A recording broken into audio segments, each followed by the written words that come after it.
Today we are going to learn about the beginnings of the Industrial Revolution. Upon completion of this lesson, you will be able to, number 1, explain how the Agricultural Revolution led to the Industrial Revolution. Number 2, explain why the Industrial Revolution began in England. And number 3, list the effects of the railroad. So we talked about these guys called bourgeoisie, and the bourgeoisie are the guys who made lots and lots of money off trade off of the colonies. So in England, using money from this trade, the bourgeoisie buy up the land from the poor people in England. So they're buying up the land from the poor people. Now they begin enclosing this land using fences or hedges. So you've got huge tracts of land owned by one person who made their money, and they're putting borders around their land. So a fence, you know what a fence is? A hedge is just like a really tall, thick bush. These enclosures became places to experiment with new agricultural techniques. So they finally invent crop rotation, which is a more advanced version of the old three-field system we talked about earlier in the class. This greatly increased the amount of food. This over here on the right is called a seed drill. Basically, this right here plows the land while this puts the seed in the dirt. So you're doing two tasks at the exact same time, which cuts the amount of time you're actually walking on your land in half. Now, no longer able to farm, poor people move to cities. Some stay and work the land for the bourgeoisie, but most begin moving to cities.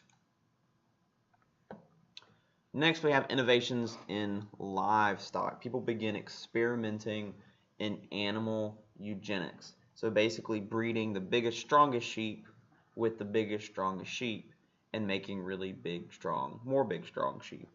Or the smartest dog with the smartest dog. Then you get really smart puppies. That's eugenics. So you're breeding for specific traits. The average weight of lambs went from 18 to 50 pounds in a matter of 86 years because of eugenics. Breeding the biggest, strongest lambs with the biggest, strongest lambs.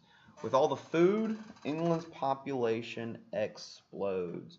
This drives the demand for everything. People need clothes. They need food. They need housing. They need entertainment. People need lots of stuff. So if you have more people in your society, that's going to drive the demand for everything. You're going to have to make more of everything. Even more farms are bought with all this money that the bourgeoisie are making, and even more people move to the cities.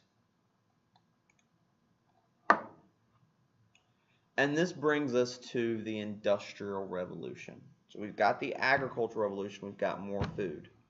All these people have moved to cities. They need jobs. They have a really high demand for stuff because of all of the people. So the Industrial Revolution begins in England in about 1760. England, being an island, ran out of wood for fuel. It takes a lot of wood to keep all these people's houses warm during the winter. They run out of wood. There's very few trees left. They switched to coal. Now, coal mining is much more intensive in England than anywhere else in the world because they ran out of wood and they needed coal. Coal is also the fuel for the first machines. So as they start mining coal, they realize, hey, this is pretty cool. We can do stuff with coal we couldn't do with the wood. And they start building machines that run off coal. The other thing England's got going for it, it's got lots of iron ore. It's got lots of rivers. Remember, rivers are important because you can put stuff by boat and they can travel up and down the river. It's like a road. And finally, they got lots of harbors for trade ships. Banks begin giving loans to entrepreneurs, guys who come up with cool ideas to make money. They start giving these guys loans, and these guys start inventing all kinds of things. And finally, England is very, very peaceful during this period. England, at this point in history, had not gotten invaded in a really long time. Unlike France, the Holy Roman Empire, even Spain, they have to deal with invasions constantly. The Brits have the strongest navy in the world at this point, and because they're an island, you have to cross the water to get to them. But they have the biggest, strongest navy. That's hard to do. So England has all four factors of production. This is not a term that you have learned yet, but let me tell you what it is. Four factors of production are land, labor, capital, entrepreneurial ability. So land, the trees, the coal, that's a resource.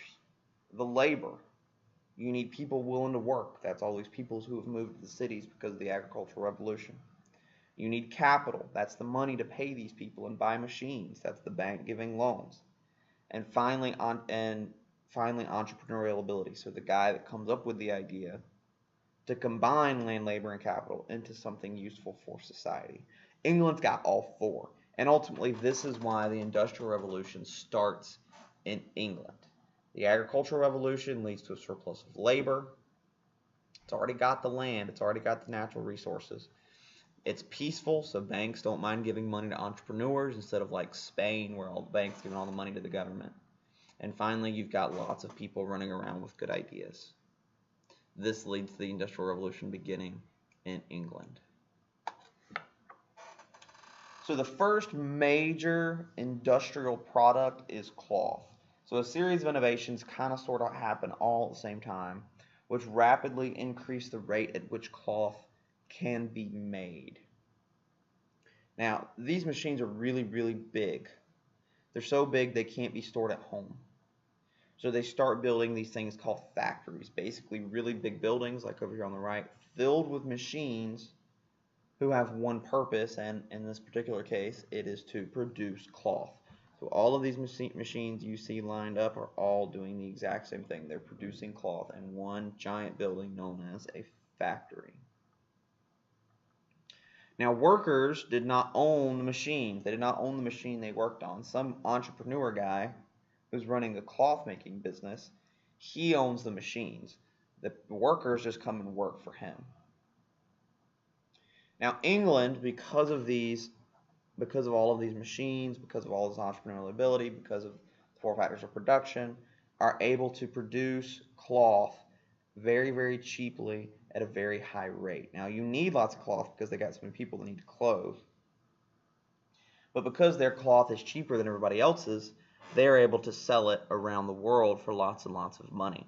Now, there's one thing that's going on that we have not mentioned, and that is English cloth is made with American cotton picked by slave labor. So you've still got mercantilism kind of sort of going on. England, the mother country, is still getting the raw materials from New World countries, New World colonies, and they're using those raw materials to artificially reduce the price of their manufactured goods like cloth. Let's talk about transportation. So a guy by the name of James Watt creates the Watt engine, which is the first practical steam engine. Robert Fulton connects one of Watt's engines to a ship and builds the first steamboat. Canals were built to ease the transportation of goods. A canal is just like a man-made river in this case. John McAdam, another guy, creates the first modern roads made of asphalt. And in 1825, the first railroad opened in England, built by a guy by the name of George Stephenson. Over here on the right, we can see what a Watt engine looks like. Basically, you've got coal in a box. You light on fire. Now, above the coal box is a water box. So the coal hits the water evaporates into steam. The steam gets pushed down this pipe. And because the steam is trying to push, because it's trying to get out, and this is all enclosed, it pushes the piston, and the piston turns the wheels. That's the Watt engine. It's very simple. So coal, because England is mining coal, coal is going to be used in a variety of different machines, which are going to radically cause the Industrial Revolution and push transportation and all different kinds of things. So railroad is a very, very cheap way to transport goods. Not as cheap as by boat, but not everywhere is water. So a couple different things happen because of the railroad. Number one, it's cheaper to transport stuff, whether that's cloth, whether that's food, whatever. Creates lots of new jobs as railway workers. You need people working on these machines. And finally, it moves people from the city to the country and the country to the city.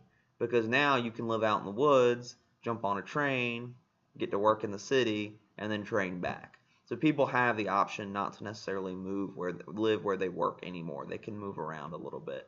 This map on the right shows you the very first places that got the railroad. So you can see England is first in 1830, Ireland in 1834. At this point, Ireland is owned by England, so I mean it's not really that different. And then it slowly makes it to mainland Europe. You can see Eastern Europe doesn't really get it. Some countries until the 1900s. Check out the Balkans down here. Russia gets it in 1851. Take a few minutes, answer your 3 daily objectives.